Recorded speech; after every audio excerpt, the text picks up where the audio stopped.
All right, let's get started. I'll call on you in groups of two, and we'll start with Mark Weiser and Connor Riley. Hey, Sedrick, how are you? How you doing? I'm good. And you? Pretty good, thank you. I want to ask you about kind of the run blocking from the last game. I know maybe they didn't give you the greatest numbers in the box, but how much of that has that been an emphasis? Obviously to get more yards on the ground this week. Definitely has been an emphasis for us just because honestly we feel a little bit disrespected. We feel like our whole identity of who we want to be as an offensive line is running the ball. So it's definitely something we're looking to fix going forward. Hey, Sedrick, I wanted to ask you about Nolan Smith. How in practice, how vocal is he? How loud is he in terms of getting on other guys and talking to them and even talking to you guys as well? All I can say is Nolan is definitely one of the heartbeats of this team. He definitely helps keep things going in practice and, juicing guys up. And, every time we see him, before a team run, he's dapping us up, move us, get us better, things like that. So he definitely keeps things going to flow for guys, when we may not be feeling it that day, maybe at a long day at school or something like that. He definitely helps get guys going. Let's go to Anthony Dasher, followed by Chip Towers. Hey, Sedrick, good to see you today, man. Same here. You guys have been number one for a while now. I mean, I know you guys go to class, people patting you on the back, distractions, other teams, giving you their best shot. How have you guys learned to deal with everything that's, I'm going to say coming down on you, but a lot of things are out there right now about this team, and y'all seem to be handling everything, pretty well. How do y'all do that? Every week, we're just looking to get better, honestly. Honestly, every week we're looking to improve. Every week we're looking to figure out ways that we can try and dominate. That's really just it, honestly. I know a lot of people may look at it as we have a target on our back and, people are trying to attack us. But honestly, we're just focused on trying to get better every week and making sure we're doing what we need to do to execute on all cylinders. Sedrick, over the years, I've often heard it say that offensive line is the most difficult position to play early in one's career, and of the positions, center is the most difficult one to play. I know you're a redshirt freshman, not a true freshman, but can you validate that it's complicated and difficult? And how do you feel like you've done? How far would you say you've come since early in the year when you maybe didn't even expect to start to now where you are the undisputed starting center? Well, I guess I'll start off by saying I always prepared to play. Honestly, if I'm being 100% honest with you, when I was practicing in fall camp and things like that, I didn't know if I was going to play, but I definitely had the mindset of preparing as I was going to play. But honestly, it is a tough transition, early as an offensive line, honestly, because as an offensive lineman, everything that you do is technical. You can be as talented as you want to be, but it is really easy to get exposed if you're not technically sound. So I can't say that's something that I struggle with coming early.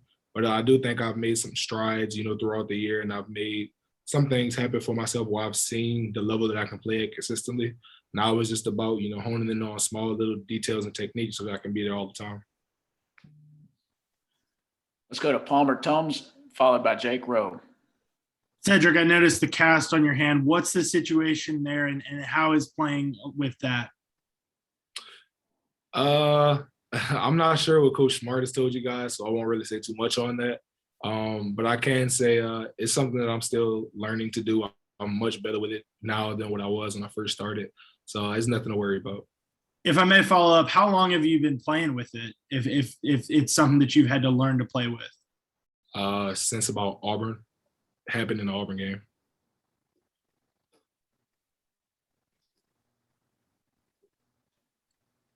Jake, you got anything? No, I'm good. I'm good, Tim. All right, let's go to Ryan Curley, followed by Jake Jennings. Hey, Sedrick, Jordan Davis gets a lot of the spotlight, and obviously the whole defensive line is really good. Can you just talk about how good and impactful Jalen Carter is? Guy's a beast, man. One of the twitchiest guys I know. It's amazing how, a lot of the times, I guess we kind of call it dead fish, where it may not seem like a guy is, necessarily coming off the ball hard, and then all of a sudden, just with a flash, he's in the backfield. It's amazing. He's definitely one of the twitchiest guys, and he helps get us better just because of the high motor and the talent that he has. Honestly, it's a commodity for us, and it's something that we value. No question on my end. Thank you, though. All right, we have several minutes left. I'm just going to open it up to anybody that's got a question. Sedrick, wanted to ask about your classmate and teammate, Broderick Jones. In terms of him getting his first start this past week, what message did you share with him since I know y'all came in the same signing class? How good of friends of y'all are off the field? Me and Broderick are great friends. We spend a lot of time outside of football together, along with some other guys like Devin Whitlock, Darnell Washington. Those guys, we all kind of hang out together. But honestly, my message to Broderick was he was made for this. Honestly, we do all of these reps in practice and we go against these great guys. What more can you ask for? Honestly, this is something that he's worked for, something that he's practiced, and I feel like we all believe in him. We all know that he can get the job done. So there's no worry on our end. We believe in him. I just wanted to make sure that he knew that there's no pressure. Just go out and play like you play in practice. Sedrick, this is just the second game you guys have really played in what's going to be a packed out road environment. I understand Neyland's going to be packed, 102,000 or whatever it is. How much of a concern and how much preparation have you guys put into snapping the ball, amidst all that noise? And how do you feel like that went at Auburn? Well, I feel like it went very well at Auburn. We didn't have any penalties. We didn't have anything of that nature. It's definitely been a big emphasis this week, just trying to make sure that we honed in and, execute in that phase of the game. But it's not something that I would say we're necessarily worried about because we're doing so much preparation during the week to make sure that we can take care of it. So it's really nothing to, I guess, overreact about just because when you go about handling it during the week and preparing for it well, it should take care of itself. Hey, Sedrick, wanted to ask you about Jamaree Salyer. How much of an adjustment was it last week not having him out there? And then how has he looked in practice this week, obviously coming back from the foot injury? It was not much of an adjustment, just for the simple fact of there have been some weeks where we've even rotated Broderick in for Jamaree, some just to get some reps in, kind of see how he does. So it wasn't that big of an adjustment. I'm sorry, excuse me. It wasn't that big of an adjustment. Honestly, it was just more weird for us just seeing him on the sideline just because we know how hard he works and, wish the best for him. But he's been making some big strides this week. So just hopeful and, wishing to get him back, wishing him well. Questions from anybody else? All right. If not, thanks for your time, Sedrick. We really appreciate it. Thank you. You guys have a blessed day.